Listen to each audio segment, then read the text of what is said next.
Hi வணக்கம். இன்றைக்கு நாங்கள் பார்க்க போகிறது கிழங்கு சீவல்.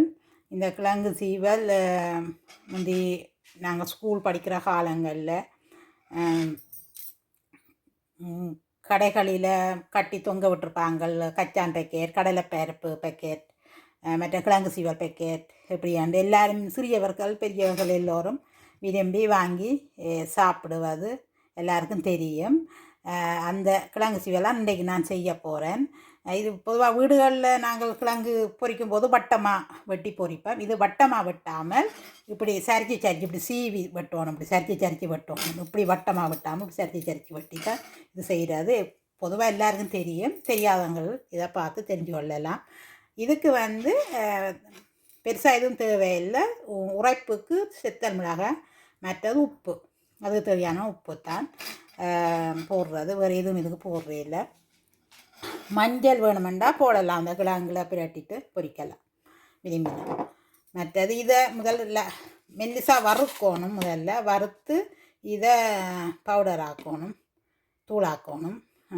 தூளாக்கிட்டு இந்த இதுவும் தூளுப்பும் இருக்குது.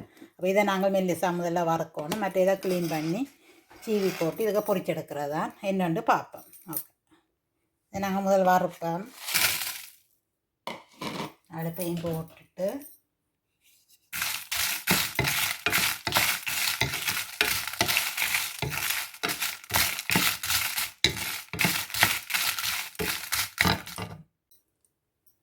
இப்படி நான் சீவி வச்சிருக்கிறேன் பாருங்கோ. இப்படி நீட்டா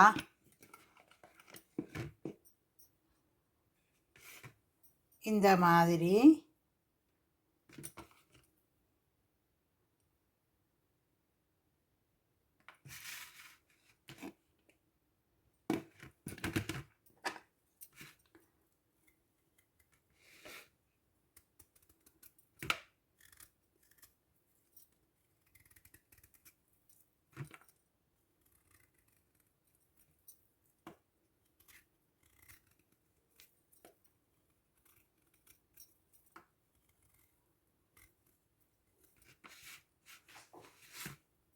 இப்படி நீட்டா சீவி நல்லா மெல்லிசா சீவோணும். உங்களுக்கு தெரியுதோ தெரியலைண்ணா பாருங்க.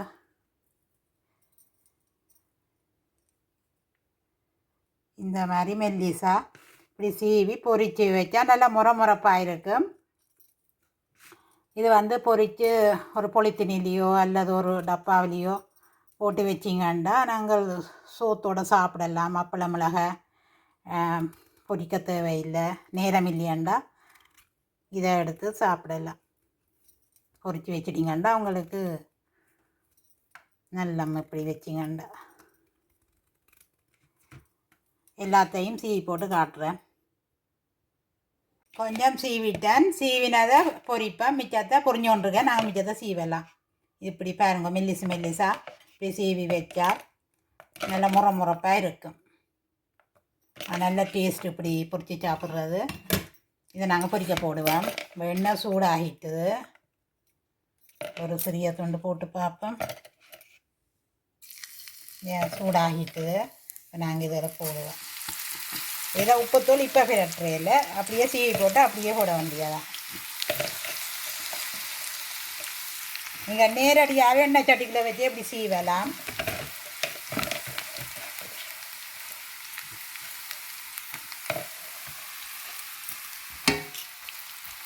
இப்படி பொரித்து பொழுத்தினுக்குள்ளே பேக் பண்ணி வச்சிங்கண்டா, அளவளவாக பேக் பண்ணி வச்சால் உடனே விடாச்சு மிக்கல் மத்தியானம் சோறு சாப்பிடுக்க எடுத்து சாப்பிடலாம் சோத்தோடு. அவ்வளோ நல்லா இருக்கும். சும்மா நேரங்களில் இது சாப்பிட நல்லா இருக்கும். உங்களுக்கு வேலை ஈஸி. சமையல் நேரத்தில் அப்பளம் மிளகாய் பொரிக்க நேரங்கள் காணாட்டி டக்கண்டி இதை உடைச்சி போட்டுட்டு சோத்தோடு சாப்பிடலாம். பொரிஞ்சு வரட்டும், நான் மற்ற சீவ போகிறேன்.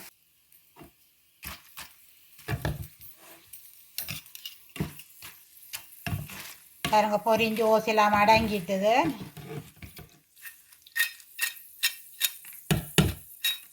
நல்லா கலகலப்பாக வந்துட்டுது. இனி நாங்கள் இதை எடுக்கலாம்.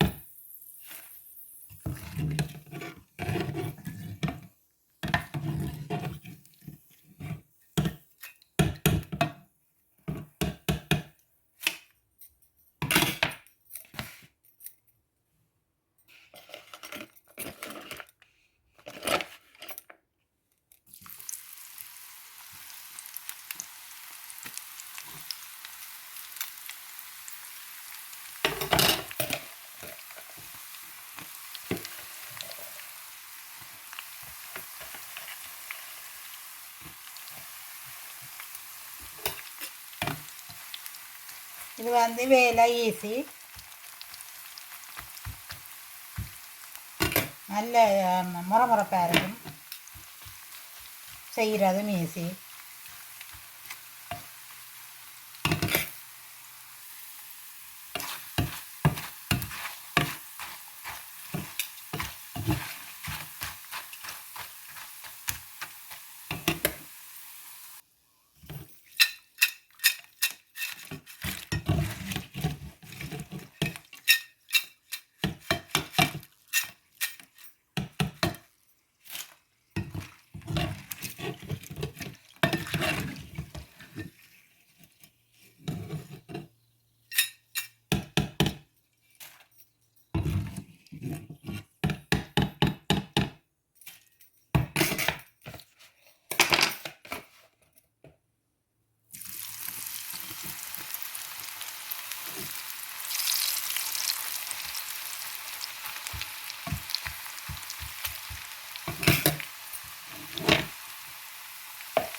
இப்போ மஞ்சள் போட்டு செய்யணுமெண்டா விரும்பினா நீங்கள் இப்படி போட்டுட்டு கலந்துட்டு ஒரு 2 நிமிஷம் வச்சுட்டு நீங்கள் சுடலாம். நான் இப்படியே சுட போகிறேன். இந்த சுடுறையில் பொரிக்கிறது.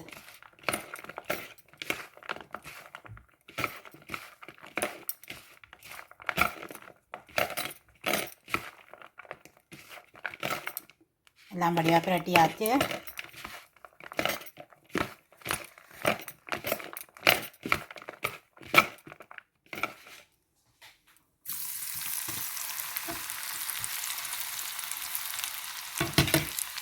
நார்மலாக தேவையில்லை மஞ்சள் இது போடணும் வண்டி இல்லை. விரும்பினால் வடிவான கலர் வேணுமெண்டா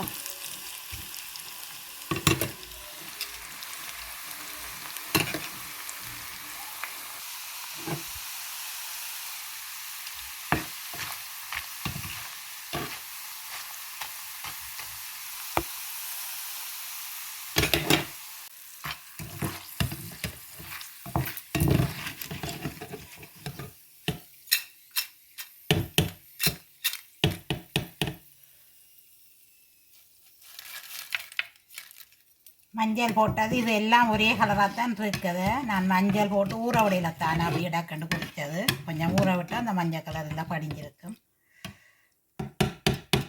இதுக்கு மஞ்சள் நம்மளாம் தேவையாண்டில்லை. எல்லாம் பொரித்து முடிச்சிட்டோம்.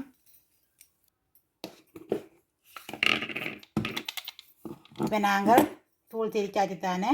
இனி நாங்கள் உப்பையும் தூளையும் போட்டு பிரட்டுவோம். இதால் நான் ஒரு அரைக்கரண்டி தூள் போட்டேன். நான் உரைப்பு கூட வேணுமெண்டா கூட போடலாம், குறைய வேணுமெண்டா குறைச்சி போடலாம். மற்றது உப்பும் இதுக்கு உப்பு தேவையான அளவு பார்த்து போடலாம். போட்டுட்டு இப்படி குலுக்கி விடணும்.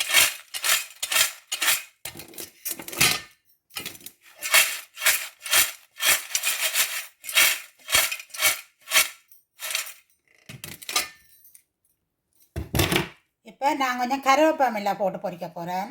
நான் மறந்துட்டேன் முதல்ல. என்னோட கருவேப்பமில்லை இருக்கிறதையே மறந்துட்டேன். இப்போ அடிக்கடி போடாமல் சமைக்கிற வழியா சமைக்கிறத வாங்கி வந்ததை மறந்துட்டேன். இப்போ ஞாபகம் வந்து இது குளிக்க தான் இன்னொன்று குறையுது வந்து ஞாபகம் வந்துட்டு.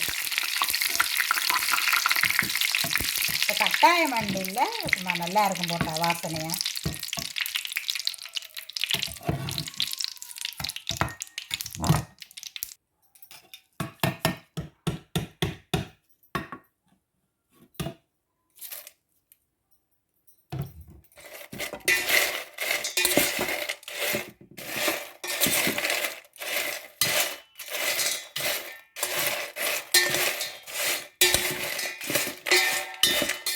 உப்புத்தூளெல்லாம் இப்போ நாங்கள் பிரட்டிட்டோம்.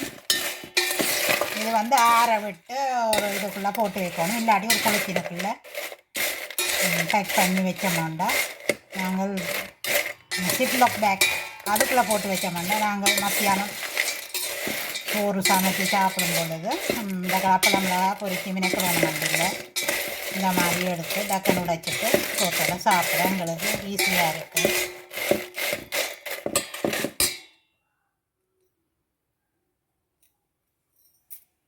இந்த வீடியோ உங்களுக்கு பிடிச்சிருக்குன்னு நினைக்கிறேன். லைக் பண்ணுங்க, சப்ஸ்கிரைப் பண்ணுங்க, கருத்துக்களையும் எழுதுங்க. இத்துடன் முடித்துக் கொள்கிறேன். நன்றி, வணக்கம்.